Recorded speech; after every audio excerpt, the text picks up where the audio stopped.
In the middle of a dark, stinking cave, Ban Yugan stood like an invincible god. It's no exaggeration, the guy didn't even move and he was already annihilating hundreds of goblins.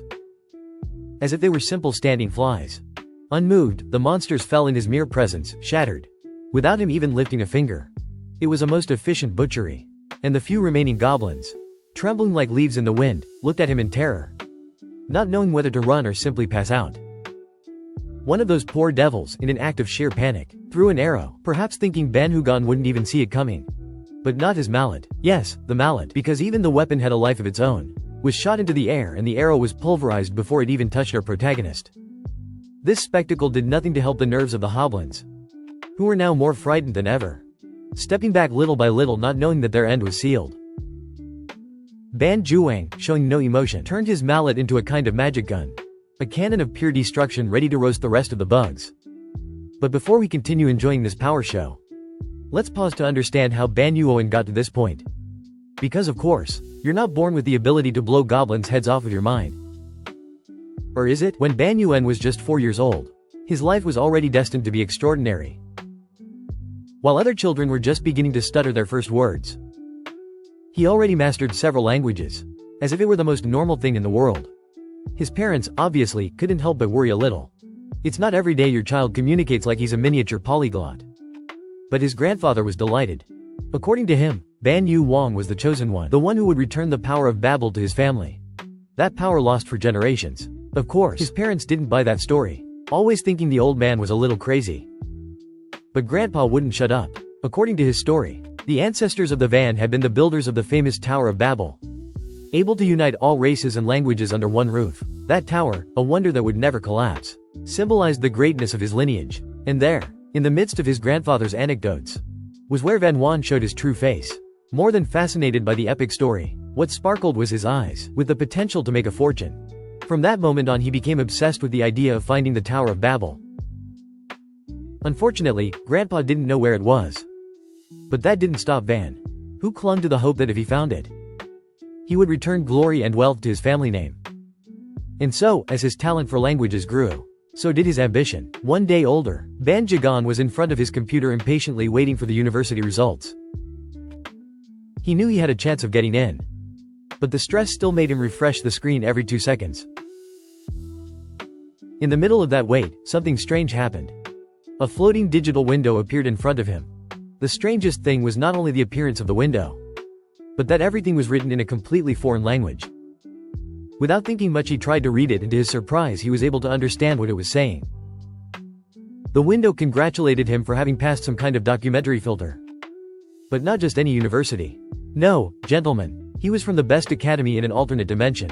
Ban Ju Guang was, of course, utterly baffled. What kind of madness was that?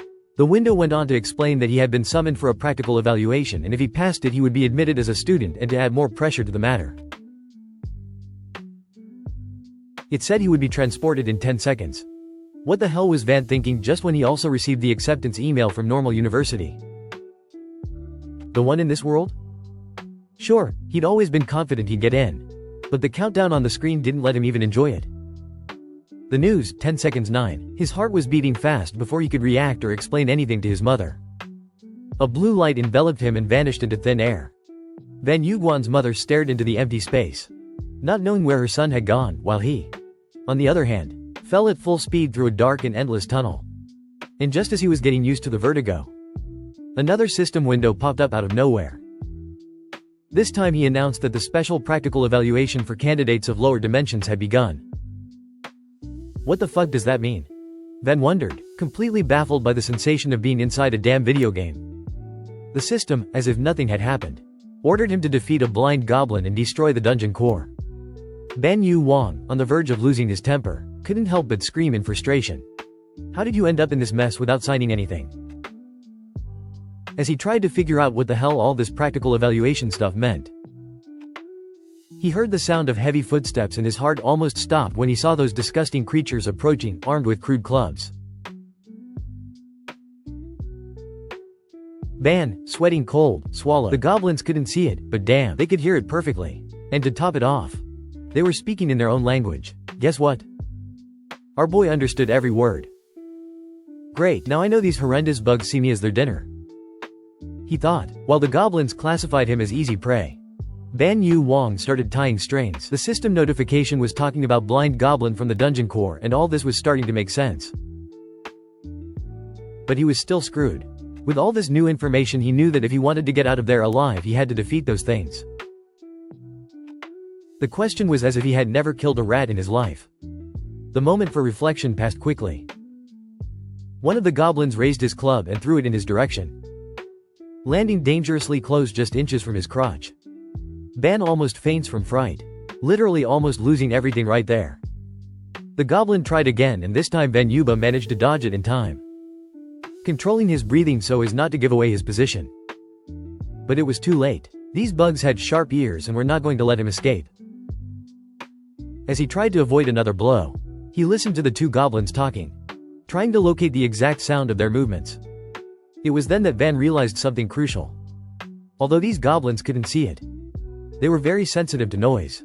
Their strategy was to corner their prey by communicating with each other. Van knew it didn't matter how hard he tried to hide. Sooner or later they would find him in a panic. He had a brilliant idea. He quickly threw a stone in the opposite direction, and the two goblins, without thinking twice, charged towards the sound with all their fury. But when they arrived, all they found were two stones. Van took advantage of the chaos, and with all the adrenaline in his body, he lifted a giant rock and dropped it on one of the goblins. Stunned, the two monsters began to attack each other, each convinced that the other was their enemy. The show was brutal. They hit each other with everything, mercilessly, until finally they fell exhausted and with their heads crushed. Ban Yu Wang nearly faints from fright and disgust. Watching those bugs tear each other apart was too much. He was breathing hard, his heart racing at 1,000 an hour. Between gasps, he saw the goblin's club lying nearby, picked it up, looked at the mangled bodies, and muttered a quick apology before making sure they were both really dead, giving them one last blow on the head. He wasn't willing to take any chances. At that moment, a bright light enveloped the creatures and a new system notification appeared congratulating Van on his first success in the dungeon. As a reward, they gave him the power of the higher dimensions. Van Yu Wang panting, he didn't know whether to laugh, cry, or simply lie down on the ground to rest. But one thing was for sure, this was only the beginning of something much bigger. A strange energy began to swirl around his hand, while a new notification from the system left him stunned. The power of the Babylonian code had been unlocked. Vanjawan read with his eyes wide open as the system explained that this power would manifest itself through ideograms, a language he, somehow, already knew. For those who don't know, ideograms are symbols that transmit meanings through their shape, representing concepts or things. The system told him that the Chinese characters had been registered, unlike phonetic characters that represent sounds. These ideograms showed meaning directly through their body shapes. From the two goblins he had defeated, Ban Yu Wang had extracted the common concepts of demon and life, along with other concepts too complex or insignificant for his current level. And that shocked him as far as he could understand. His ability was not simply a gift for understanding languages. It was something deeper. He could literally absorb concepts of beings and objects. The system continued with its explanation, indicating that it was about to absorb 0.2 demons. However, demons were inherently a concept humans could not possess. Therefore, the system recommended storing or separating this concept in the Babylonian code and applying it to other objects. Aware of his new ability, Ban decided to try his luck with another concept. Reached out and caught a symbol floating in the air, placing it on his chest. Immediately, the system notified him that he had absorbed 0.4 life, raising his vitality to 10.4, which improved his skills and potential. He then absorbed 0.2 of meat, which increased his physical strength to 10.2, making his body feel healthier and stronger. As he moved his fingers, he felt a clear difference. His grip strength, the power in his legs, and everything else had improved considerably. He had basically absorbed the abilities of the goblins he had defeated, and when their powers were transferred to him, the bodies of the monsters vanished, leaving only two clubs. If applying concepts worked on him, why not try with objects? So without thinking much about it, they go like one of the floating concepts and applied it to one of the clubs that the goblins had left. And that's how all the blind goblins who were in that dungeon died. With that detail taken care of, Ban Yu Wang finally destroyed a strange orb-shaped object known as the dungeon core. Immediately a system window appeared congratulating him on passing the practical test of the special evaluation of lower dimensions. Ban Juan breathed a sigh of relief, hoping this meant he could finally return home. But to his consternation, the system informed him that he would be transferred to a dormitory. The excitement of being done faded when he landed in a whole new world. A place he had never seen before, called Union Academy. As he touched down, another system window appeared to congratulate him on passing the practical exam and becoming a provisional student. The system told him to put on the correctly assigned uniform and attend the interview, making sure he wore the Union Academy uniform with pride. Ban Juan, once again, cursed his luck.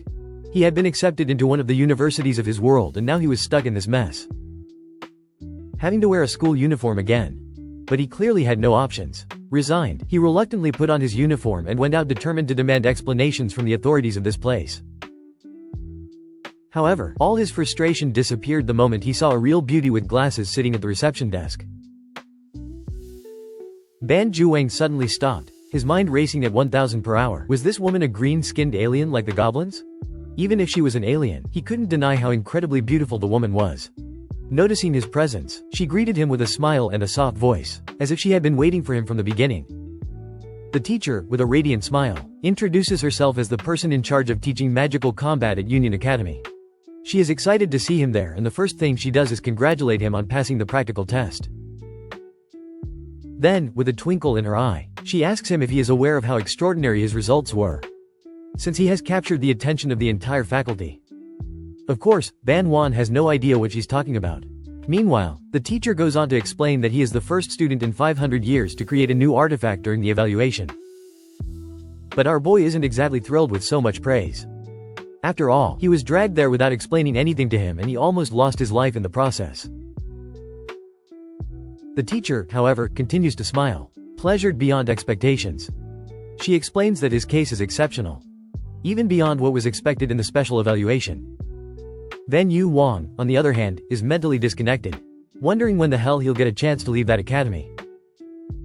But then his eyes catch on something strange. Outside, a gigantic column that seems to touch the sky. Curious, asks the teacher the name of that structure. She explains to him that that column is the reason why the Union Academy was established. The academy exists to train students with the greatest talents of all dimensions, with the aim of taking them to the top of that tower. That, he tells her, is the ultimate aspiration of the Union Academy and the final hope shared by all dimensions. To conquer the Dungeon of Dungeons, the origin of all the mysteries and dangers of this world known as the Tower of Babel. That revelation shocks Ban Juan as if he had been run over by a truck. The Tower of Babel, everything his grandfather used to talk about. The stories he'd heard as a child. Everything is here, right in front of him. Despite how excited he feels about the revelation, there is something he still doesn't quite understand. They called it the Dungeon of Dungeons. That means the tower is overrun by strange monsters. But regardless of whether it's a smile, it begins to draw on his face. Finally, he understands that the glory of his family, everything his ancestors built, can be reborn once more. At that moment, Ban Juan makes a firm decision. He will enroll in the Union Academy thanks to the special treatment of the teacher. He is temporarily sent home, after gathering his entire family and explaining to them what had just happened. He prepares for his registration with renewed determination. Days later we found him back inside the lower dungeon of Union Academy. In the cave of the goblins this time. Ban Juan is ravaging the poor goblins, effortlessly wiping them out of existence, wielding his mighty rifle, delighted with an ease that reflects the fruits of his training and his newfound abilities. The legend of his family begins to be reborn and Ban Juan is just getting started. Now that we know how Ban Juan got here, it's time to delve deeper into her skills. At first he thought his power was limited to languages. But after encountering several goblins, he began to take hold of concepts such as demons, life, flesh, murder, and even shooting. All this changed drastically with the Babylonian Code, an ability that allows you to absorb, verbalize, and manipulate the concepts of all the objects around you. Every time he defeats an enemy, Ban Juan can acquire the concepts he is able to recognize. The more concepts he gets, the stronger he becomes. For example, in his first dungeon, the Cave of the Blind Goblins, Ban Juan took over several concepts of the goblins and, with one of them he imbued, a demon in a club, transforming it into a powerful weapon. That club, now infused with a spectral energy, has become the first artifact created by Ban Juan at his command. The club reveals its true form, transforming and acting autonomously as a devastating weapon. Van Yu Wang's adventure barely begins, and with each concept his family legend absorbs, it grows stronger and stronger until the world knows its glory again. Van Yu Wang, with a mischievous smile, hugs his new partner with all his strength. A small club that helped him obtain such good results in his evaluation. The poor club blushes from the pressure. But Van is more than grateful for his help. After calming down a little, he decides to review the concepts he has collected about monsters. That's when something catches his attention. A whole new concept called soul. At that very moment, the club begins to desperately beg him to share that concept of soul with them. And of course, Van, without thinking twice, he agrees willingly. But not only does he give him the concept of soul, he also adds a combo of ghosts and spirits of life. As if he were handing out candy. He quickly summons the concepts and embeds them in the club. The result is a perfect fusion between concepts, transforming the artifact in unexpected ways. The concepts of ghost and beast combine in an impressive synergy. And what emerges from there goes far beyond what he ever imagined. Through this transcendental fusion, Van has created the Ghost Beast XY. In front of him appears a small snake now known as the Phantom Beast. Honestly, even Van doesn't quite understand how his powers work at this point. But he makes as if, despite his fierce appearance, he turns out to be just a small snake born from the union of the concepts of ghost and beast. Van reaches out to touch it, but seeing the snake's reptilian face hesitates. The little creature seems to sense his indecision and begins to look sad. In the end, Van gathers courage and caresses her head, causing the snake to quickly twist into his hand. They feel a special connection. He decides to name her Eve. Before returning, they decide to review their new friend's growth stats.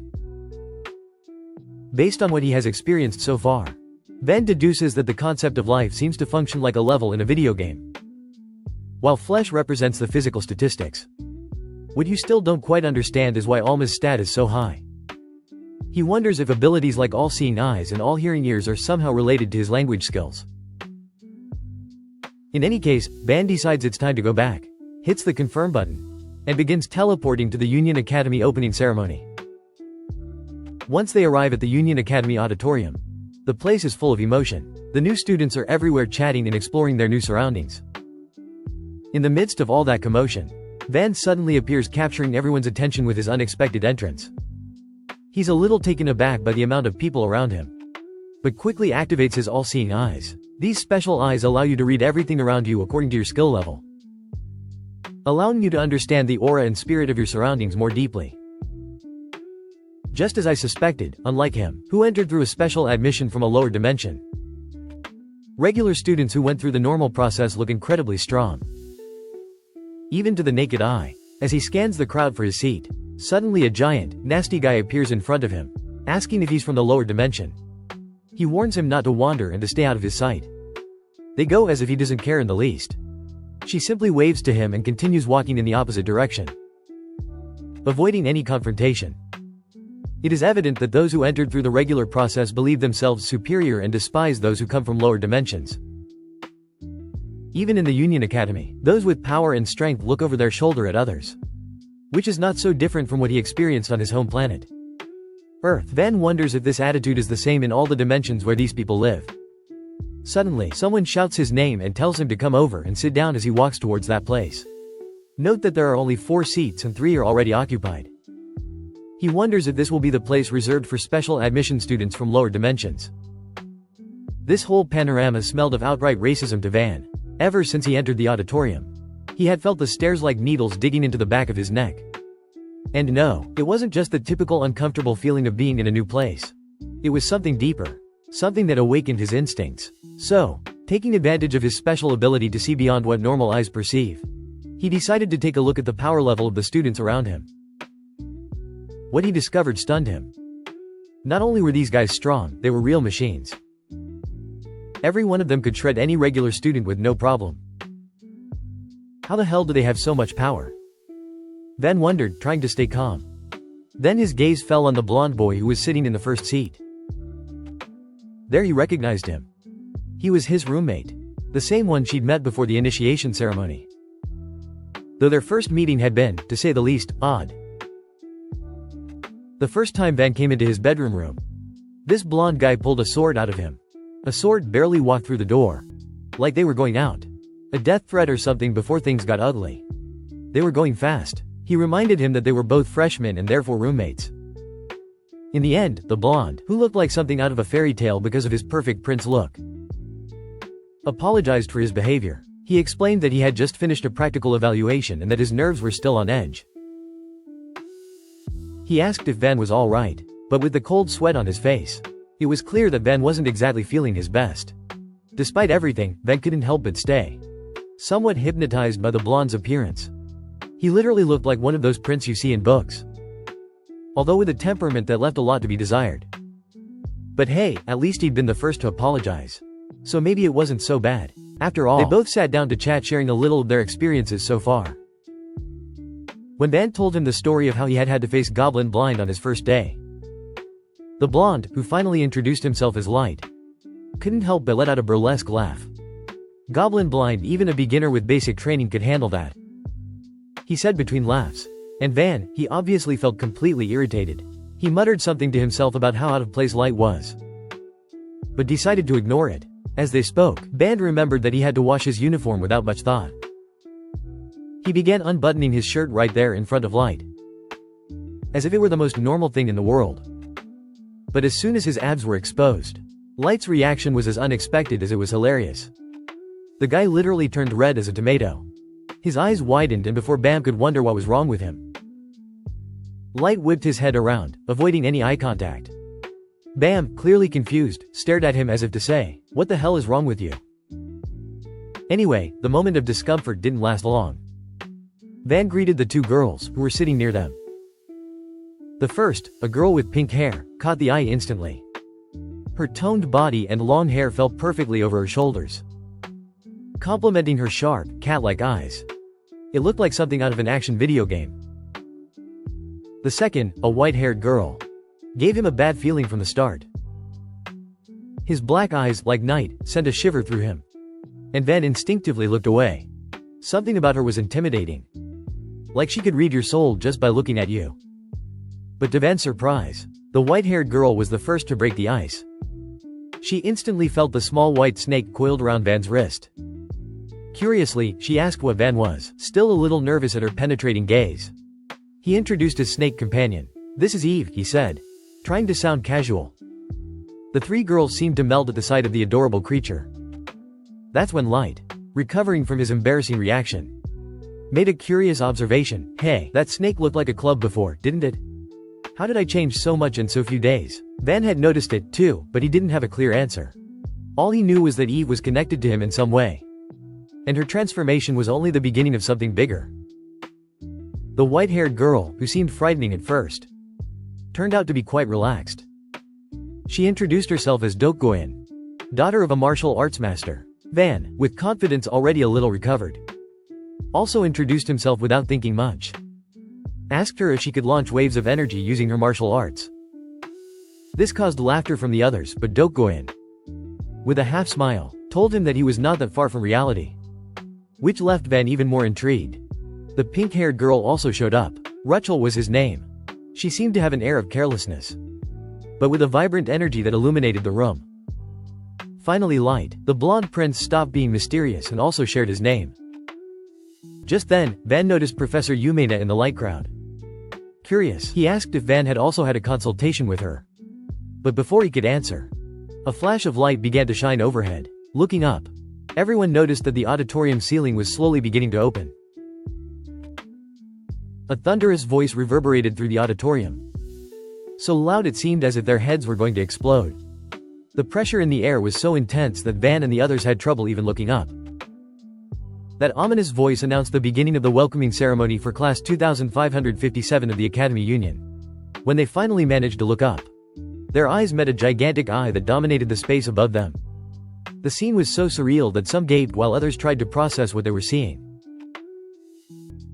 Shortly afterwards, Ban shone a light on Professor Yumena, who seemed delighted after hearing the headmaster's speech. However, his group did not share the same enthusiasm, which was rather full of doubts and confusion. It was at that moment that Van dropped a bomb. "That giant eye?" was the director asked as if he were commenting on the weather. Disbelief filled the air and his companions bombarded him with questions. How had he seen that eye? How had she managed to look up at him without fainting?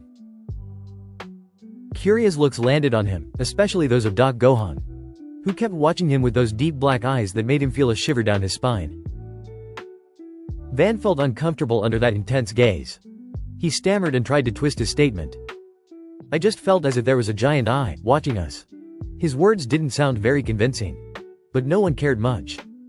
It was Yumena who cleared the doubts by explaining that what they had seen was really the headmaster and that they would probably not see him again unless a student did something exceptional or caused an incident. Then she added with a smile that she was sure Van would have a private meeting with the director at some point. Before that they go. In a burst of humor she responded, "Meeting a scary director is the last thing I want to do before I die." Yumana laughed, but her laughter had a maternal air that calmed her. Then Yumana addressed them saying that their achievements would also be his as a teacher, encouraging them to try their best. That statement caught Light off guard, who quickly asked, "Are you going to be in charge of us, Professor?" Yumana put down her Taisenthal mug, enthusiastically confirming her role as the magical combat teacher, making her assignment official as the teacher of Class 11. "I hope we can work well together for the next 5 years," she said with a twinkle in her eyes, promising adventure and challenge to come. Van was relieved. At least they had a guide in this new and frightening place. But he couldn't help thinking how those words from Yumena also implied that they would have to try not to let her down. Meanwhile, Dog Goya and Fuckle exchanged knowing glances, as if they were already imagining the challenges they would face together. The atmosphere that had begun with a terrifying voice and a gigantic eye was now filled with camaraderie and a hint of excitement for what was to come. Who knew what challenges awaited them on their way to the academic union? Light found it strange that Yumena, being the teacher, was in charge of them, since from what he knew, lower-level special admission students were normally assigned to adjunct teachers. But Yumena, with a serious but kind look, confirmed his suspicions. She explained that this time they were all such special students that she had been assigned direct responsibility for their class. In a soft but firm voice, she decided to offer them advice. They should beware of the envy and hostility of the regular students. Yumina's words echoed through the room. Van couldn't help thinking that this envy and hostility was not limited to academic competition alone. They also referred to physical fights and confrontations between students. There was a world outside the internal rules of competition protected by the school. A world in which even teachers could not interfere. The idea of being in a place where rivalries could become dangerous. It gave him a chill. Then Yumena told them that from now on the 4 of them should stick together, as they were all rare special admission students. She proposed that they form a team to climb the tower together until graduation. At the mention of the tower, a murmur of excitement passed between them. Glimpsing the adventure ahead, with a smile on her face, Yumena concluded succession by snapping her fingers to bring up a small gift that she had prepared for everyone. "This is your welcome gift," she announced, holding a beautiful pendant. It's his student ID card with an elegant gesture. She explained to them that they could use this card to identify themselves, access all campus facilities, and even teleport to anywhere within the Union Kingdom. As I handed them the pendants, a mixture of curiosity and anticipation filled the air.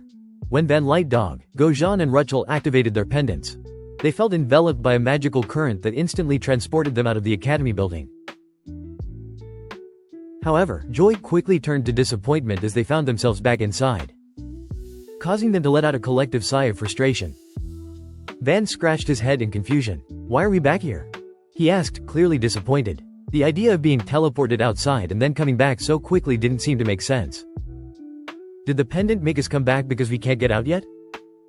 Rachel suggested, looking at Yumena with a mixture of curiosity and frustration. Yumena simply smiled, as if she knew they would have to wait to explore the outside world. The air filled with anticipation. Everyone was eager for what was to come, but also aware that combining their unique abilities would not be easy. Yumina's advice and the danger lurking in the atmosphere made them feel that their journey had barely begun with those thoughts in mind. They looked at each other, knowing that they would have to unite more than ever in this new world full of challenges and mysteries. As the group processed the situation, Light mentioned that they would have to carry their student IDs if they wanted to enter the tower. The atmosphere became a little tense, especially when the Rutschel catgirl asked directly why Van had been left behind. Only Light, shrugging, admitted that he had no idea. But Dog Goyan, with his deep black eyes, suggested that perhaps the principal had sensed Van's presence. It is possible that he, of all the students, was the only one able to look directly at him, she said. which left everyone pondering the strange link that might exist between Van and the principal's authority figure. The scene changed to Yumena, who was in the middle of a phone call. "We were about to have a tea party," she said. But her tone changed quickly as she listened on the other side of the line. "Looks like we're gonna have to cancel because the principal wants to meet him." Tension increased among the students upon hearing this, and they all turned to look at Van, whose face had become pale and full of terror. He was literally sweating profusely at the idea of having a private meeting with the principal on his first day, although he had done nothing to deserve such attention. When Van finally found himself in front of the principal's voice, he was asked to look directly at his interlocutor. However, to his surprise, he discovered that the principal was speaking through a doll. "Please address me as your teacher," instructed the inanimate figure, while Van tried to assimilate the strange and realistic situation. The principal went on to explain why he had called him to this peculiar meeting. He talked about his philosophy as an educator. He usually tried not to interfere with the growth of his students. If they were weak, he just let them be. If they were strong, he gave them room to grow. The coldness of his tone sent a shiver down Van's spine. "Do you mind if any of your companions die in the tower?" the teacher asked with alarming nonchalance. "I don't care if they end up surviving or if they go for glory." The words echoed in Van's mind like a sinister echo. The principal shared his only goal: to witness someone reach the top of the tower with his own eyes. The harshness in the master's voice made it clear that everything else was irrelevant to him. To him, the world, the lives of his students and the sacrifices on the way to the top were just games.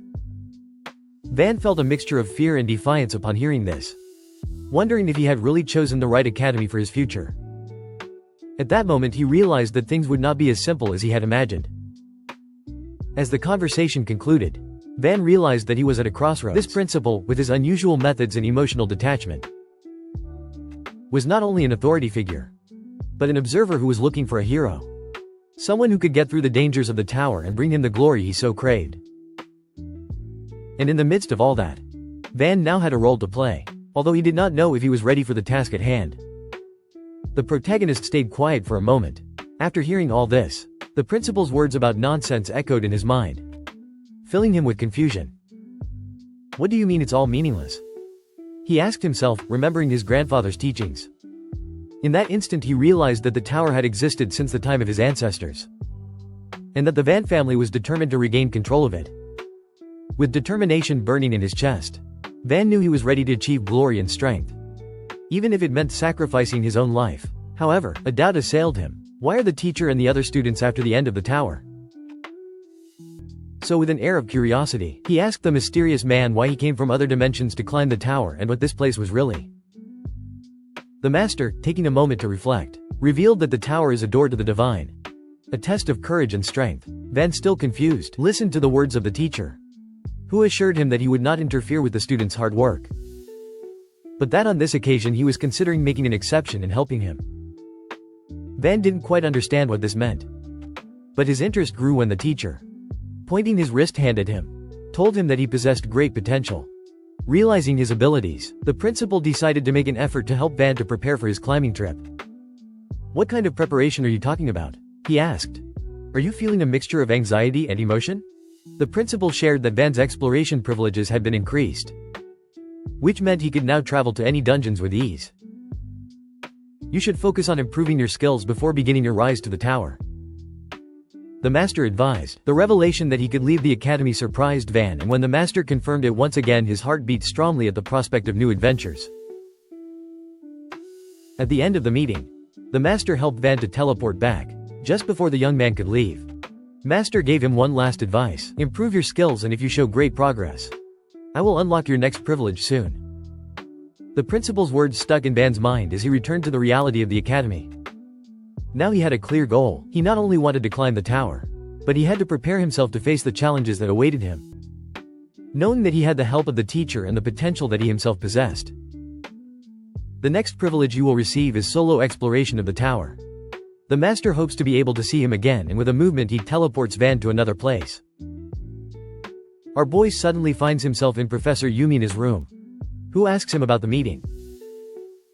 Upon realizing his head is in her lap, Van is surprised and jumps to his feet in shame. Yumina, smiling with complicity, tells him that the teacher's personality is very strange, since he never likes visits. Then he notices the pendant Van is wearing and is surprised seeing that he has been granted permission to leave the academy as a student. Van, without understanding if this is a big deal, remember that the teacher advised him to improve his skills quickly. It's a big deal, Yumina says. With this new privilege you can freely explore dungeons in addition to the tower. And even visit external cities whenever you want. Van is relieved to hear this, as he had feared that the master would urge him to become stronger because he felt weak and lagging behind. With a nervous smile he responds, "I didn't know it was something so important." Yumina looks at him with an expression of surprise and admiration. "You are very lucky for the privileges you have earned." She tells him, "It is difficult for teachers to leave the academy at this time. Since it is the Union Academy. Everything within the academy favors the students. Which can be a headache for us." Van nods, understanding the implications of what Yumina says. She goes on to explain that thanks to the new privileges she has, he will be able to explore dungeons and visit new cities whenever she has free time. "Take this opportunity," Yumina advises him. "You can gain experience that will allow you to prepare better than others."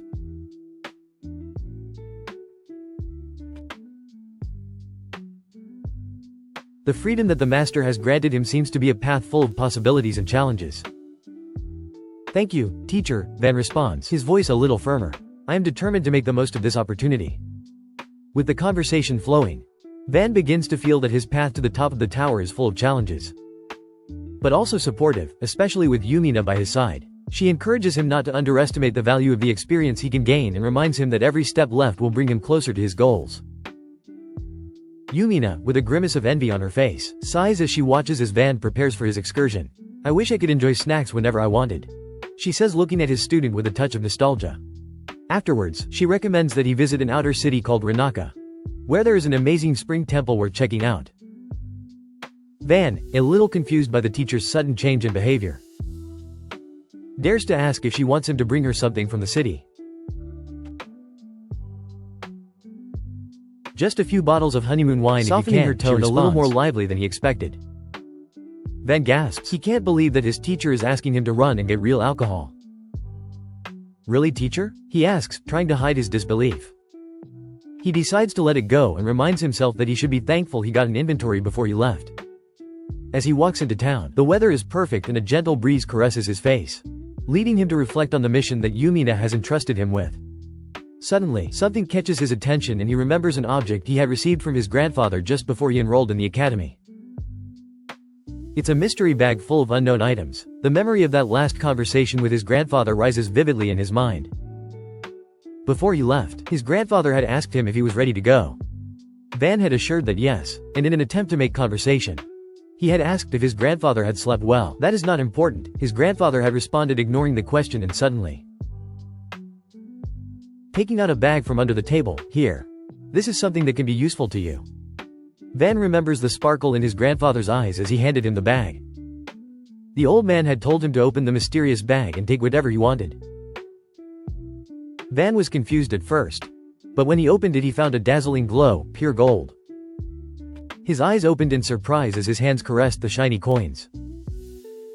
"Can I really keep this?" he asked, feeling a little unsure. "Of course, son," his grandfather confirmed with a smile. "All this belongs to our ancestors, who spent their lives searching for the Tower of Babel. You can keep as much as you want, but use it wisely." Van felt emotion wash over her, and she couldn't help tears of gratitude from his eyes. His grandfather's generosity touched his heart. "Thank you, Grandpa, I don't know how to thank you," Van said, feeling overwhelmed. His grandfather, a little exasperated, joked, "Don't make me cry. Just make sure you don't lose all that." Van smiled, aware that his concern about carrying so much gold was a thing of the past thanks to his new inventory. He could store all the objects without any problem. He was relieved to realize he wouldn't have to carry anything physically. With a gesture he made the gold coins disappear in his inventory, making sure he had enough for what he might need in the future. "It's great," he muttered to himself, "this is super useful." After organizing himself and making sure he had what he needed, Van finally arrived in the city of Ranaka. Emotion seized him as he set foot in this new world. The streets were full of life, with vendors shouting and offering their wares, the aroma of street food filling the air. Wow, this is incredible, Van exclaimed, observing everything with wide eyes. Ranaka City had a vibrant vibe that made him feel like he was in the center of the adventure. The spring temple Yumina had mentioned loomed in the distance, and his heart beat with anticipation at the thought of what he would find there. As he walked through the streets, Van felt as if he was about to discover more than just the city's secrets, but also more about himself and his purpose. On the journey to the Tower of Babel, determined to fulfill Yumina's mission, Van entered the bustle of Ranaka, ready to explore, try new flavors, and, of course, find that honeymoon wine. Every step he took brought him a little closer to the adventure he had been waiting for when he entered the huge city of Ranaka. Van was overwhelmed by the familiarity of the landscape. Despite being in a completely different dimension, the buildings and streets reminded him of home. However, his impression quickly changed as he saw multiple flying vehicles swooping through the air, leaving small trails of light behind them. How did those work? He wondering when suddenly someone called him from behind. A group of guards approached, noticing that they had never seen Van in the city before. As they approached, they realized that he was a student at Union Academy, which surprised them. "Greetings, young man," said one of the guards with a smile. "We are the guards responsible for the western border of Academy City." Van also introduced himself and the guards asked him how he had managed to travel freely to Ranaka. They assumed he had received some kind of permission from the chancellor. "That's right," Van said. "I'm allowed to explore freely." The guards smiled, grateful for the work the chancellor was doing to keep the city peaceful. "We are glad to see that the students of the academy are treated so well." Van laughed awkwardly when he realized that his academy was quite influential. Since he was a first-year student, the guards assumed that he didn't know much about Ranaka City or how things worked, so they kindly offered to help him learn more. "We're here to give you all the guidance you need," said one of the guards. "If there's anything you don't understand, don't hesitate to ask us." Van decided to accept the offer and pointed to one nearby hoverbike. He asked, "How much does one of those cost?" The guards looked at each other and nodded, pleased to be able to help with their guidance. Van soon found himself negotiating for one hoverbike. Emotion invaded him when he got one, and when he got on the machine he felt a surge of adrenaline. "This is amazing," he exclaimed as he turned the key and the engine hummed softly. When he took off, the world spread out before him, the wind whipping in his face as he raced through the sky, feeling free like never before. He remembered asking the guards for help in buying the hoverbike. The city guards looked at Van with a mixture of confusion and surprise when they heard his interest in the hoverbike. "The normal model of an hoverbike costs around 250,000 ronya, reported one of them with a frown. "That's very expensive for a student like you." Van's mouth dropped open, still not understanding how currency worked in this new world. He decided without hesitation that he could exchange a gold bar to cover the cost. The guards stared in astonishment at what Van was pulling out. "Where did you get that huge gold bar?" asked one of them, clearly skeptical. Van explained that his grandfather had given it to him, but the guards still didn't believe it was real. However, when they began to calculate its value, they realized that a single gold bar was worth around 7,500 ronya. "This is incredible," Van thought, feeling lucky to have received such a valuable gift from his grandfather. He decided he should definitely thank him. Later, as he returned to the academy, Van noticed his pet snake, Eve, following him. He paused for a moment to talk to her. "What do you think?" Eve asked, a smile on his face. "I've infused the hoverbike with Joji attributes, turning it into a living artifact similar to you. I decided to name it Lilith. I hope you two get along." Eve curled into his arm, as if she understood what he was saying. With a sigh of satisfaction, Van continued on his way to the Tower of Babel, feeling that his day had been worth it. Not only had he bought the liquor for Professor Yumina, he had found a companion for his device, Eve. Finally, after completing all his tasks, Van smiled and headed back to the academy. When handing the liquor to the teacher, she greeted him with a satisfied look, but the happiness quickly faded. As he joined his friends, Van began to feel extremely ill. Islade looked at him disapprovingly and offered him a glass of water. "I can't believe you came back hungover after disappearing without saying anything for a random meeting," he said. Ice frowning, Van tried to defend himself. Feeling the pressure of his friend's eyes, "I'm sorry. It wasn't my intention to disappear. It was just an unexpected encounter." Ice looked at him disdainfully, shaking his head as he passed the water. You should have warned me like that. I wouldn't have left you alone. Van took a sip, trying to ease his discomfort and at the same time deal with the guilt he felt for having left his friends in the dark. As he tried to explain himself, he knew he would have to face the consequences of his decisions. The new life he had chosen was beginning to show his true side, and he wondered if he was ready for it. Van took a deep breath, trying to calm himself as his friends continued to argue. The teacher didn't let me out, and in the end we ended up drinking the liquor together, he explained, scratching the back of his neck in a sign of discomfort. Dako, enjoying her meal, noticed the flower badge on Van's uniform. Her eyes lit up with curiosity. Does that mean you're going to represent our group because you shared drinks with Professor Yumina? Asked, a mischievous smile on her face. Van was a little confused, but it occurred to him that somehow Dako was right as he chewed his food. As Light frowned, we have no choice but to follow Professor Yumina's decision, he said seriously. She's the one in charge of us. Dako raised an eyebrow in surprise. Well, I am the only one worthy of representing our group. The words left Van and Azlight in shock. Dako leaned forward, crossing her arms with an air of confidence. I am the strongest of the four, so it should be me. Azlight couldn't help but intervene. That doesn't make sense, Dako, we're all equal in this.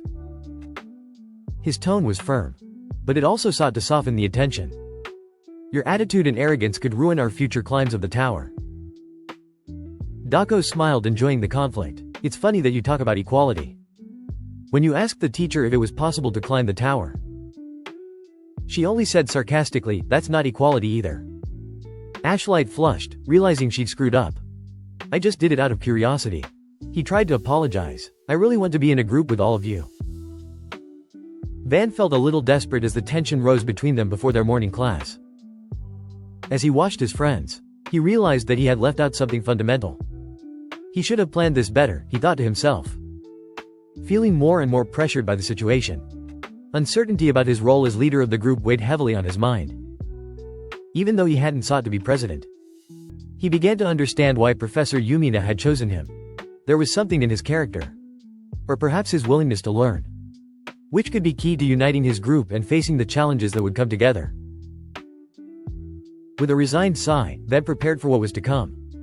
He knew they had a difficult start ahead of them, but he was determined to find a way to take his group forward.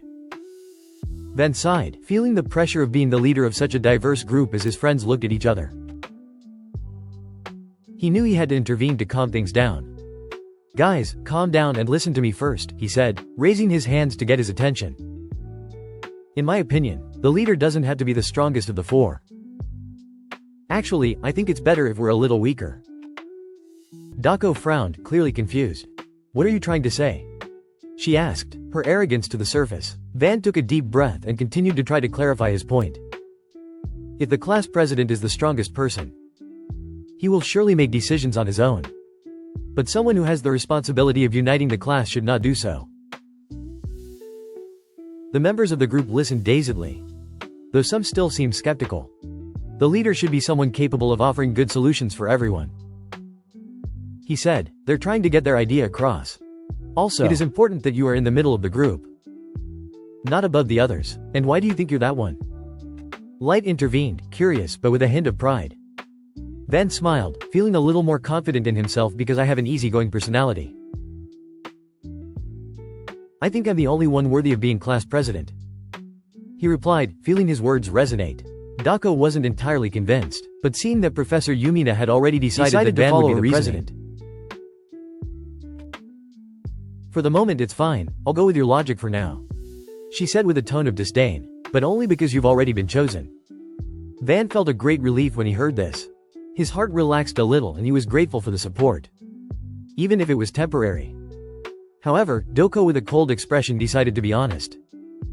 I just want to lead you, Van, she declared, leaving everyone speechless. The protagonist looked at her confused. What do you mean? He asked, frowning, without understanding what she meant. Dako folded her arms and stared at Van. I just want you to know that deep down I'm only interested in getting you to the top. I don't care so much about the rest. Quote. Van felt a little overwhelmed by her statement. not sure how to react. As his friends watched curiously, he realized that his path as a leader was going to be more complicated than he thought. This is going to be more complicated than I imagined, he thought, feeling the real challenge was just beginning. Van sensed that the tension in the air had increased after Doko's departure. The girl had left everyone a little confused with her comment, and as he tried to calm his partner Isolite, frustration took hold of him. Why does a simple school morning feel like a battle? He wondered, feeling the fatigue in his bones. The dynamics of the group seemed more complicated than he had imagined. And he knew that resolving pride differences would take time. Just when he thought he needed a rest, Rachel, with her bright eyes, interrupted his thoughts. Van, do you still have that cute snake you showed us before? She asked eagerly. I'd love to touch her, at least once. Van smiled as he remembered his pet. It was a relief to find a light moment in the middle of the tension. But before he could respond, the attention of the class was diverted towards a group of students approaching looking defiant. One of the students, clearly a member of the Class 11 task force, stepped forward. He had an arrogant expression and a look that challenged everyone around him. Hey leftovers, he shouted, causing murmurs in Van's group. We want a sparring. Let's show who the real talent is.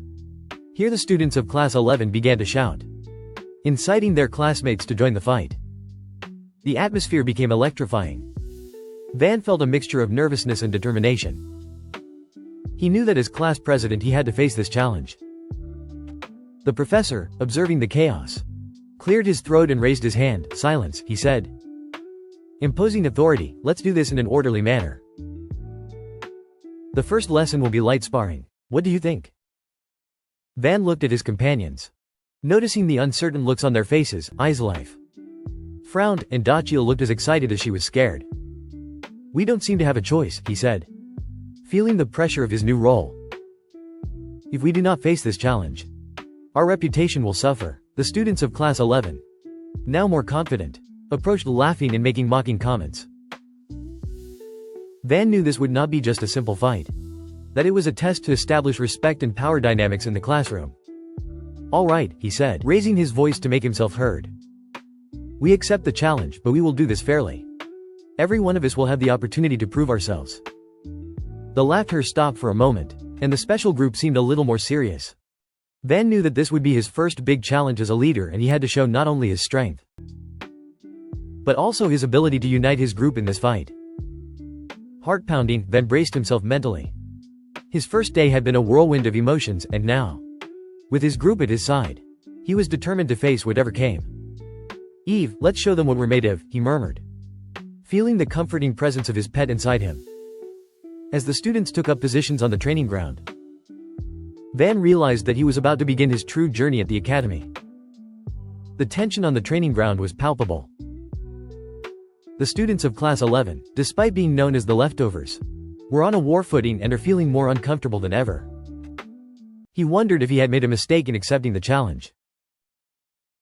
Eastlight, trying to understand the situation, murmured beside him. It seems that Union Academy ranks students according to their skills and abilities. The special class already seemed to hate our class for some reason. Van confirmed, feeling the pressure. The flower emblem on his uniform made him a target of mockery.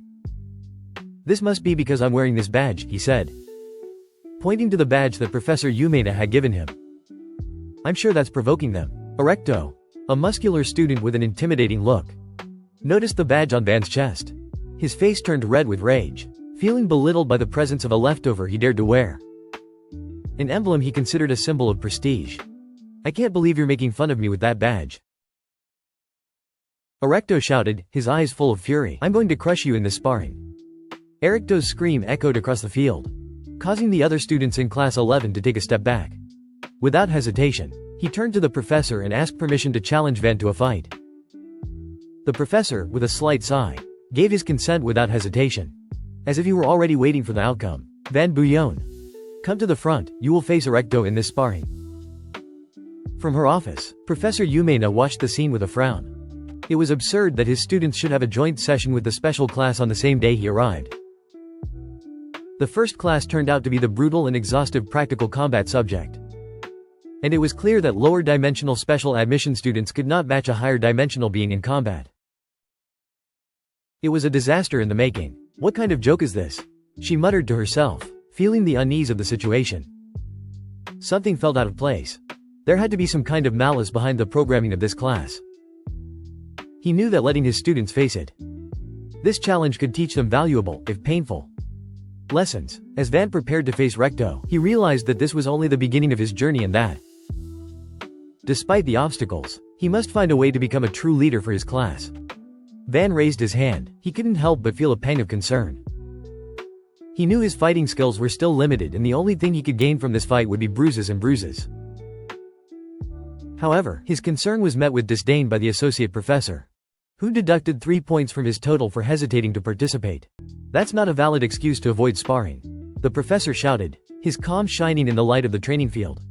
Van felt that the instructor was only trying to drag him into humiliation in front of everyone. But I was admitted as a special student because of my unique ability. Not because of my combat skills, he exclaimed. They're trying to make their point. It would make more sense to evaluate my abilities differently than to force me to fight. The professor, clearly frustrated at being challenged by a mere student, could no longer contain his anger. Does a mere student dare lecture me? He roared, his face red with fury. Without waiting any longer, he subtracted another 5 points from his total, leaving Van with no other option. However, in an unexpected twist, Van surprised everyone with a bold proposal. All right. I accept sparring, but I propose that we use the rest of the week to prepare for the proper fight in 7 days. His voice declared firm and determined. The statement echoed across the field, creating an eerie silence. Van was convinced that if he had a week to prepare, he could get in shape and outlast anyone the special class sent against him. Disbelief filled the air and the students of Class 1 refused to accept the brazen proposal they had just heard. It was ridiculous for a lower dimensional student to speak so boldly when everyone knew his abilities were on the floor. However, there was only one student in the crowd who seemed particularly intrigued by Van's bold proclamation. This student, a boy with short hair and sharp features, was watching him with a mixture of surprise and admiration. As the murmurs increased around him, this young man stepped forward, breaking the silence that enveloped the field. Wait a minute, his voice said, resonating with confidence. I think this guy has a point. One challenge is a challenge, but a fight without preparation is just a recipe for disaster. If you really think you can get better in a week, why not give it a chance? The other students turned to him, surprised by his posture. Some murmured in disagreement, while others began to consider Van's proposal. The atmosphere grew more tense, but now there was a glimmer of interest instead of sheer mockery. Are you feeling the change in the atmosphere? He smiled shyly as he realized that perhaps he had struck a chord with his challenge. The situation was getting more complicated. But at least he had an ally, even if it was one, the associate professor, visibly irritated by the lack of respect for his authority. He crossed his arms and frowned, unable to decide how to handle the situation. The tension in the air was palpable as everyone waited for his answer. So, you're saying you'd like to change the rules? The professor asked, his voice trembling with suppressed anger. Van felt aware that every word counted now. Yeah. Because I think it's the only fair way to do this. If you give me a week, I promise to prove that I can be a competitor not just for myself, but for all of us. The atmosphere in the field was full of expectation, as the others watched, and Van knew that he had tossed a coin in the air, betting everything on his faith in himself and his companions. The kid was practically making an enemy of the whole special class by himself. The bald professor trembled in frustration as the junior student continued to ignore his orders, even setting the schedule at will. Van had no respect for that belligerent alien, that at the end of the day, that guy wasn't even a full professor. In the end, his risky move paid off and he managed to buy himself an entire week to prepare for the sparring with an erecto. News of the official fight between the students of Special Class and Class 11 next Tuesday spread like wildfire. The whole academy could have streamed it live. The bald professor was almost wishing Van would be humiliated in a normal way. He wanted his fall to be a great show. Make sure you give it your all and prove your skills, the associate professor warned ominously. Or if not, don't bother me. Van glanced over his shoulder at the professor and waved to Erect with a confident smile. I'm excited about our fight, he exclaimed, trying to keep the atmosphere light. Erect. He wasn't exactly a talker. Van just wanted to confirm something. Through that little interaction he managed to catch a glimpse of Erect's statistics, which were terrifying thanks to his infinite reading eyes. His vision allowed him to better understand the aura and spirit of his target. As he'd expected, Erect was a real muscle. His life and body stats were simply enormous. But even so, Van wasn't too worried. He got used to seeing the statistics of his companions. Compared to them, he and Erecto were nothing. He knew he had a lot to train to ascend the tower with his lower dimensional companions. As he left the stage, Van was confused by the grim expressions on Light and Rachel's faces. Their eyes were fixed on Dako, who was doing some warm-up stretches. Unlike the class president, Dako specialized in combat and wasn't afraid to do a little damage. "Why are they so serious?" Van asked, trying to understand their concern. Rachel was the first to speak, her voice a tense whisper. "Dako is very determined today. It seems that she wants to prove something, and I don't think she will stop at anything." Van watched as Dako approached the special students with a defiant, curious attitude about the abilities of a special admission student. She told them in her tone full of provocation, "Come face me if you dare." The atmosphere became electrifying.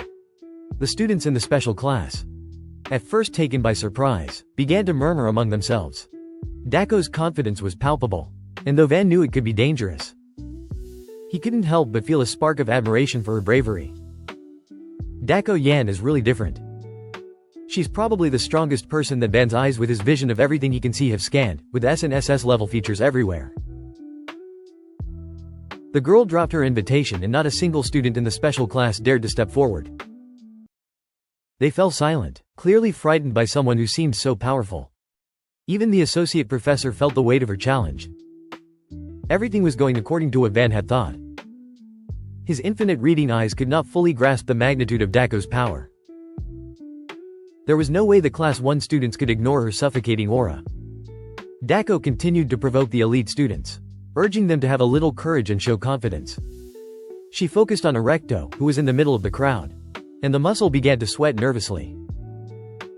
Van could see that Erecto was not the type to hold back against his class president, and Dako hoped to get the same treatment to crush Erecto's outsized ego.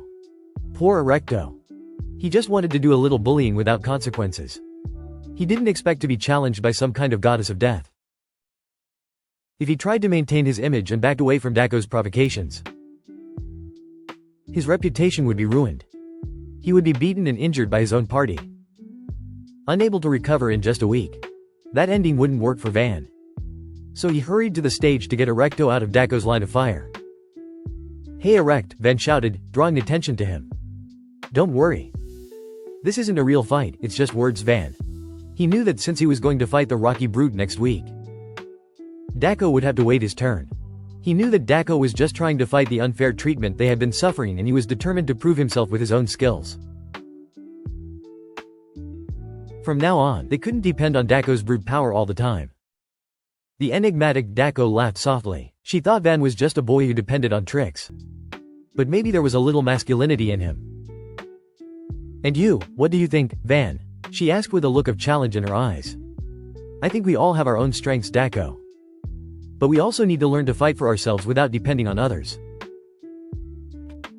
He responded with renewed confidence. "This week is our chance to prepare. I don't want Erecto to be forced to face you if he's not ready." Dako arched an eyebrow, intrigued by Van's determination. There was something about his attitude that she liked, although it is evident that his approach was different from that of most of his peers. Okay, Van. I will let you handle Erecto. But don't forget that when my turn comes I will show no mercy." So instead of Erecto, Dako wanted another challenger to face her in the plaza. She kept asking the silent crowd if anyone was willing to step forward, but got no answer. Realizing she wouldn't get a decent sparring partner, Dako sighed in defeat and turned around. She had no qualms about calling the special class dogs that bark but don't bite. Now that a real threat had arisen, everyone just crawled on the ground. His companions smiled awkwardly at his savage provocations. The scum of the special class gritted their teeth and shook in frustration at their incompetence until a special student who hated being called a dog intervened. A broad-shouldered man with blonde hair, upturned horns and gold work stood out from the crowd. He argued that the weak and foolish are the ones who gather in packs, growling and pretending to protect their little groups. He thought it was amusing. Both Dako and Van could sense that the blonde was no joke. If you looked closer, you could see that even among the special class it seemed to be on another level. Light recognized the guy as Ortoma, the ruler of the dimension Cadius. Van had no idea what those words meant. Fortunately, Light explained that excluding the Union, there are 10 dimensions with the highest hierarchies. Ortoma here came from a family that rules over one of the higher dimensions, Cadius. He practically a representative of how strong the new generation of the 10 most powerful families is. Silence filled the arena again. This time everyone couldn't take their eyes off the confrontation. Ortoma asked the professor to take something out. And the bald man, without guts, stumbled. Nervously he finally managed to pull out a recording device to film the fight. In this world everything is shared on the internet. Since the internet is basically the internet of Van's old world, the excited man took out his smartphone. In a nutshell, businesses and educational institutions had established a network for the exchange of information. As someone who came from a lower dimension, he couldn't believe that higher beings were actually using something similar to the internet. Van watched in amazement as the others prepared for combat. It wasn't long before they found the live channel broadcasting the impending fight. The transmission had a crisp, smooth quality from a top angle. It was obvious that the associate professor was determined to embarrass the special admission students in front of as many people as possible. With Dako on the ground, Baldy was unlikely to get what he wanted. Face to face, two extremely talented students evaluated each other's auras. Ortoma was absolutely sure of his abilities and Dako saw his opponent as a complete novice. She took her stance and conceded the first move as a kind of handicap. The proud heir of the Dimensional Empire didn't like it at all. That's why he hated being called a rookie and wanted to erase Dako's arrogance in one blow for his first attack. Ortoma manipulated his magic power with precision and ordered his enemies to their knees. The spell danced in the air as Dako kept his form firm and determined. Ortoma's power was so savage that she managed to reach the special admissions van. As soon as Van sensed the force behind the spell, was paralyzed with terror. Whatever Ortoma was wielding was a completely different power than Van was used to visualizing. It was like the water flowing from top to bottom was suffocating. It took the air out of your lungs. Everything around them seemed to feel the condensed form of the law of nature. As if they were being forced to kneel before a stronger creature. As if it were the most natural thing in the world. The most appropriate explanation for Ortoma's power was the ability to distort natural law. Light was surprised to hear Van decipher the principle behind such a complex skill in a single glance. As for Rachel, she was no better off, hiding behind Van while clinging to his arms. Her eyes were fixed on the other fighter in the arena, Dakojin. In response to the distorting power of Ortoma's nature, Dako unleashed her energy into a dancing series of pure darkness. With a soft and decisive movement of her hand, her power tore through Ortoma's spells, shattering his effects in a single blow. Released from the suffocating effect of Ortoma's orders, the crowd went wild. Even Van couldn't understand how powerful Dako really was. She just raised her energy and that was enough to turn the situation around. Dako stood confidently, making it clear that she was not going to give in to any opponent. No matter how powerful he was, Ortoma laughed, pleased to see that his opponent had some abilities that gave him trouble. Meanwhile, Dako was disappointed at how easy it had been to neutralize Ortoma's power and those ridiculous horns. The blonde raised his hand, confidently starting the second round with a different offensive plan. Dako quickly noticed the movement and responded by charging at full speed, pushing her limits to the maximum. All that momentum built up and channeled through a kick to the stomach. Ortoma stupidly thought that the enemy would let him cast 2 complete spells without interruption. Unfortunately for him, Dako was a veteran fighter.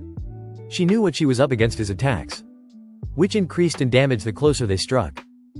Ortoma had to use both hands to defend himself just to minimize the pain. While still recovering, Dako apparently teleported behind him and continued her playful taunts. Slowly, Ortoma began to lose his head, spinning backwards only to punch air. Everything had been going according to Dako's plan.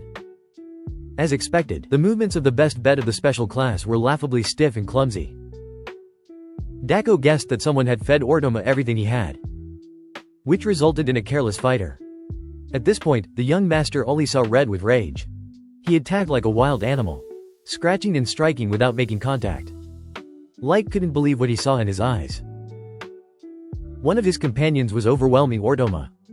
The ruler Kadios. That must mean that Dakojin was a completely different beast. Van realized that Ortoma was probably used to suppressing his opponent's movements. From that point he could defeat anyone with his ability to distort natural law. But against a truly experienced fighter, all his cards were useless. At that rate, the ruler of Kadios looked much more like a training doll being thrown around so freely. Against someone impossible to dominate and suppress, Ortoma looked like a helpless child. Van watched the fight with his infinity reading eyes activated and discovered that Ortoma had monstrous powers and physical abilities.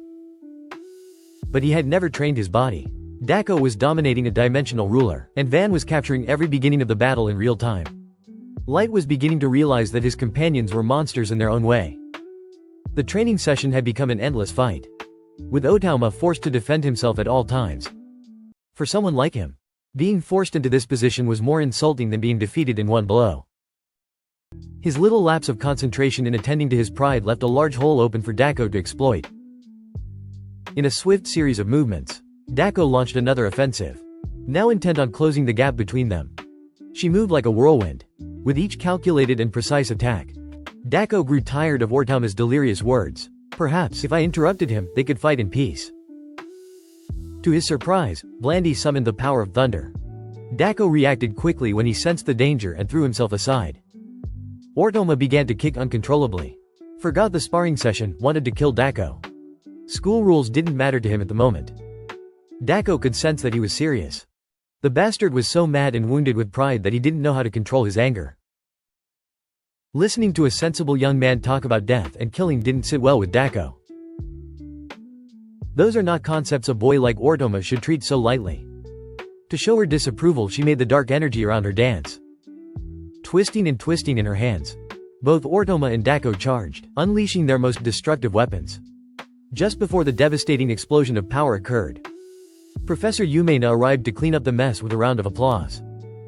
As he clasped his hands together, the sand filled with illusory flowers from every angle. The flowers neutralized the destructive energy of both combatants, transforming the white tiles into a meadow of pink and white flowers. Both Dako and Ortoma were confused by what was happening. Professor Umena stated that the academy does not encourage students to fight for their lives. She preferred to see them unleash all that aggression against the monsters in the tower. Under the sunset light on the sand and the stands filled with the power of Professor Umena with a raised finger, the flora began to rise as if it had a life of its own. Everyone looked around, amazed at the beautiful use of magic. Van reflected on how complex the technique must be. If the flowers were illusions, looked like real flowers and also had a strong, fragrant aroma, Ortoma clicked his tongue before turning and walking away. He might be a special student, but that didn't give him the right to disobey a respected teacher. Dako, on the other hand, praised her class counselor for her strength. Professor Umena smiled sadly and quickly looked away. As soon as she got back to the special admissions bench, Van asked Dako how it felt to be up there. He also thanked her for showing him such a revealing fight. Rachel, finally at the limit of her endurance, fell against Van's back as he saw how violently she was shaking with fear. Van asked her if she was still afraid of Dako. No, it's not fear, Rachel said in a trembling voice. It's that admiration. Dako is incredible. But it's also scary when he gets angry. Van smiled, understanding her point. This spectacle had revealed not only Dako's abilities, but also the danger she represented when unleashed. The fight had been intense, and although Professor Lumena's intervention had stopped the confrontation, tension and emotion still floated in the air. Don't worry, Van said, trying to calm her down. Dako knows what he's doing. He's not a threat to us. He's more like someone we should want on our side. Rach felt it, though she still looked a little nervous. From a distance you could hear and see Professor Umena berating Associate Professor Farrell for the disastrous first class of the day. She didn't approve of any sparring session, much less of it escalating without limits. While the instructor supposedly watched from the band line, the bald man had lost all his arrogance in the face of a real teacher who scolded him so openly. Professor Umena would not settle for a simple apology. She wanted justice for her students. Besides, she had noticed something strange earlier. So she approached Van. She used her finger to adjust the floral clip on her student's chest. As class president, she reminded him that dignity is all. Part of that was never to wear the badge of honor backwards. The idiots in special class saw this and almost get a heart attack with envy. With that, Professor Yumena left to take care of other staff matters. Although the kind teacher had come to stop the fight before it got out of control. With her last act, she managed to generate more problems for Van. Most of the boys saw him as a fly, trying to get close to the flower goddess. The events of that day quickly reached the intranet through forum posts. News of Dako Jin, a special admission student capable of dominating Ortoma in Unspar, became a hot topic, since Ortoma was projected to be the best student of the year. There was a lot of noise around his actions. The recording of the fight was released by Associate Professor Farrell. In the course of a day, most people had seen how pathetic Ortoma looked. Forced to act like a turtle to resist Dako's attacks. The intranet adored Dako, loved her looks and her strength. Despite being only a freshman, there was also a clip of Van negotiating a prep time and achieving her goal. Nicknamed the Master of Negotiation. Advancing towards the end of the recording. Everyone watched as the goddess of all, Professor Yumena, de-escalated the conflict and corrected Van's badge. The intranet crowd watched as he interacted with Van Wuyin, and every type of hate comment was aired in multiple posts and comments. The special admission fellows realized that everyone was talking about them. At that moment, Dako found all the intranet jargon strange, while Light was literally dying of laughter. Dako also found it odd that people kept talking about Ortoma as if he were the best prospect of the year. Among the special class, she perceived at least one person more capable than all the others. A blue-haired witch. Dako hoped he would notice that student. But he was too focused on the fight. The incels also managed to find Van's name and were spreading it all over the school's community page. The rookies don't have the guts to challenge Dako, so they were focusing their frustration on him. Light interrupted by asking why Rachel was sitting so far away from the rest of the group. After sparring class, Rachel seemed to have distanced herself even further. She couldn't express what she felt and what was really happening to her. As far as Van knew, Rachel was only terribly afraid of Dako. It was hard to imagine how they managed to share the same room. Van thought the young woman was simply having trouble socializing. So he decided to pull something from her inventory that could cheer everyone up. It was a special jam elixir, enriched with Van's abilities. It contained the concentration of thousands of fruits to promote overall growth and statistics. Light and Dakum looked curiously at the vibrant jam. Van could already guess what they would love about this thing. So he ordered some bread. As Rachel sat alone, eating and lost in her melancholy, she caught a faint smell of the special jam. Her grim expression brightened with the pleasantness of the aroma. In Van's hands were plates of bread covered with jam, shining to perfection. Light and Dako did a taste test and it almost became a food war scene. If you know it in their mouths. The taste of 1,000 fruit extracts blended harmoniously. They had never tasted anything so delicious. Not only was he good, he was otherworldly. Dako was a fan of Midland sweets, but this combination of jam and bread was in another league. Van called Rachel to join his table so she could taste the jam. The hunger and curiosity in her mind, too, were stronger than the fear she felt of Dako. Finally, she approached Van and politely asked for a jam sandwich. As soon as she bit into the perfect dessert, Rachel's worries vanished in an instant of happiness. She called them the essence of the fruit itself. The most fruity fruit of all. Light was curious about how Van had made something so delicious with her skill. And Dako was desperate for more. After a few more rounds of unlimited jam sandwiches, Dako felt she was eating something too precious to receive for free. Van assured that making jam was not that expensive. He was just happy to share good things with his team. They might consider this a favor in return for the kindness they had shown him. But Dako was a strange girl. She stood up and shouted that she had finally made up her mind. In gratitude for the jam sandwiches, she promised to teach Van martial arts personally. In the middle of an old training hall, a teleportation portal opened. Van and Dako came out of the light as new to all forms of dimensional travel. Van fight a little. At least they found a space large enough to train properly within the academy. The place was decorated with old photos of martial arts champions and training tools scattered everywhere. We're gonna make you a real fighter. The room should reflect Van's preferred surroundings. He had been dragged from his lunch to come here. So he was eager to see what Dako had in store for him. She responded by raising a wooden sword and swinging it at terrifying speeds while warning him not to move. Carelessly, Dako took her stance and threw her sword forward. On purpose, she pointed the tip at her face, and the force behind the thrust was palpable. The blade stopped inches from his face as he imagined how much damage he would have suffered if the attack had been real. Fortunately, this was just a demonstration of the lunge concept. It was a move made without the slightest hesitation or doubt. It was hard to believe that a human could execute such a terrifying, penetrating blow. For a brief moment, though, Van discovered something in Dako's attack. His infinite reading eyes focused, desperately eager to understand that what made the attack as powerful as he thought his movements lurked a new concept. Penetration. He was supposed to learn fencing. But all he could concentrate on was the concept of penetration. Dako resumed her intensive lesson, forcing him to concentrate and pay attention. Apparently, the thrust does not exist in just one form. At higher levels of understanding, a thrust can be made with anything. For now, they would focus on the most basic and fundamental meaning of a thrust. Once again, she showed a simple and quick attack, keeping her only student engaged.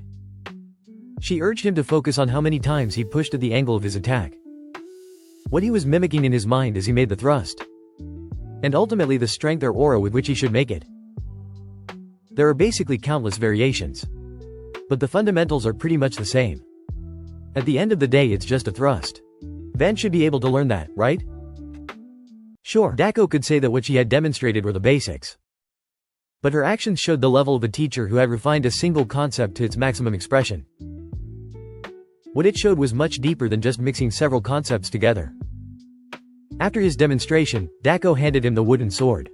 It was Van's turn. Now he prepared himself awkwardly and apologized beforehand for his clumsy imitation. Dako was sure that no one could copy her form perfectly from the beginning. If that were the case, the years she had spent mastering the sword would be meaningless. But before she could finish her thought, an oppressive sensation of the air pushed by Van's thrust left her speechless. To see the young man grasp the concept of her sword after having seen it only once seemed to her a joke in bad taste. Van took the sword in both hands, and though his posture was awkward at first, there was determination in his eyes. Van was not satisfied with his first attempt. He concentrated and tried to replicate Dako's form as best he could. Up until now, he had been too focused on mixing concepts. He used to think that combining concepts at random would be his ultimate path to success. But he wasn't beginning to realize that he could become much more powerful, refining what he already had in mind more deeply. He wondered why he had grasped the concept of penetration when there were so many other characters. For the thrust, it must have something to do with Dako herself. For her, a thrust is an attack that must go through its target without missing. It's a lethal move designed to end the lives of your enemies. On his next attempts, Dako stopped speaking altogether. She only told him to stop now and then, since there was no need to strain his body too much from the beginning. As a task, Van was tasked with trying to refine what he had learned in a larger space and against an opponent he could defeat. Once the training session was over, he was assaulted by multiple system notifications. They were warning of his understanding of concepts like penetration, martial arts, and fencing. He had basically increased his stats by swinging a sword a few times, and it was no trivial increase. His stats really skyrocketed with his improved understanding of the concept of movement. His infinite reading eyes won huge points. The penetration concept was a new addition and had already reached 16 points. His fencing progress had never gone up, no matter how many goblins he killed in the test. However, here he was shooting at 20 in one shot. Van's combat skills had practically doubled. In general, Dako was the kind of person who could accept her defeat, even if it came unexpectedly. She would never have thought that he could show the essence of the free weapon form technique in just a few minutes. If just showing the technique made it easy to understand and imitate, no one would ever struggle for years to master it. Van was simply an anomaly among anomalies. He had unexpectedly turned the tables on Dako. He returned the compliment, praising Dako for being such a good teacher that she had managed to grasp the concept immediately. Van wasn't really lying. He paid attention to every one of his movements and perceived the depth behind every action. It made him wonder if a person could really reach Dako's level. He was so immersed in the depth of it all that he lost track of time. Dako's heart, which until now had remained firm and distant, began to bow, touched by his thoughtful words. "Perhaps you should consider joining the practice more often," Dako said, her voice softer and less authoritative now. Van was enlightened by the idea. The possibility of training with Dako was exciting, and not just because of the skills he could acquire. The opportunity to learn from someone so exceptional awakened in him genuine admiration. But as their eyes met, a mixture of nervousness and excitement invaded him. "I would love Dako, but I will need a little more time to put into practice what I have learned," Van responded with a smile. Dako annoyed him a little more, but also assured him that there was nothing to worry about, though she had lost in terms of potential. Today she was determined to make up for that loss. For the first time since they had entered the academy, Van saw the cold, calculating power smile. They'd been so immersed in their one-on-one training that it was time for the next class. As he teleported, Van smiled, remembering Dako's pure expression. Back in the halls of Union Academy, Rachel and Light walked absently toward their next class. Suddenly, a group of higher-dimensional students deliberately bumped into Rachel. The Richler demanded her attention, and all Rachel felt was fear. When they asked her where she was from, she didn't even know how to answer. "Well,